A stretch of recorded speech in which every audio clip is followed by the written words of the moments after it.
தமிழக அரசின் புதிய மினி பஸ் திட்டத்திற்கு தடை விதிக்க சென்னை உயர்நீதிமன்றம் மறுத்துவிட்டது. தமிழகத்தில் போக்குவரத்து வசதி இல்லாத கிராமங்களுக்கு போக்குவரத்து வசதியை ஏற்படுத்தும் வகையில் புதிய மினி பஸ் திட்டத்தை தமிழக அரசு அறிவித்துள்ளது.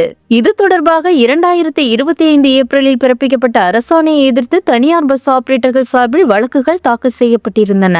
இந்த வழக்குகளை விசாரித்த நீதிபதி புதிய மினி பஸ் திட்டத்தால் அவர்களுக்கு எந்த பாதிப்பும் இல்லை என கூறி வழக்குகளை தள்ளுபடி செய்து உத்தரவிட்டார். இந்த உத்தரவை எதிர்த்து தனியார் பஸ் ஆபரேட்டர்கள் சார்பில் தாக்கல் செய்யப்பட்ட மேல்முறையீடு வழக்கு நீதிபதிகள் சுரேஷ்குமார் மற்றும் ஹேமந்த் சந்தன் கவுடா அமர்வில் விசாரணைக்கு வந்தது.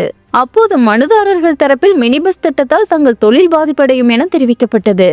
தமிழக அரசு தரப்பில் ஆஜரான வழக்கறிஞர் ஏற்கனவே இந்த திட்டம் அமலுக்கு கொண்டு வரப்பட்ட 1350 பேருந்துகள் உரிமம் வழங்கப்பட்டுள்ளதாகவும் 500 விண்ணப்பங்கள் பரிசீலனையில் உள்ளதாகவும் விரைவில் அனுமதி வழங்கப்படும் எனவும் தெரிவித்தார். இதனை பதிவு செய்து கொண்ட நீதிபதிகள் இந்த திட்டத்திற்கு தடை விதிக்க முடியாது என தெரிவித்தனர். அதே சமயம் பேருந்துகளுக்கு உரிமம் வழங்கியது என்பது இந்த மேல்முறையீட்டு வழக்கின் இறுதி தீர்ப்புக்கு கட்டுப்பட்டது என கூறி விசாரணையை ஜனவரி 3ஆம் வாரத்திற்கு தள்ளி வைத்தனர்.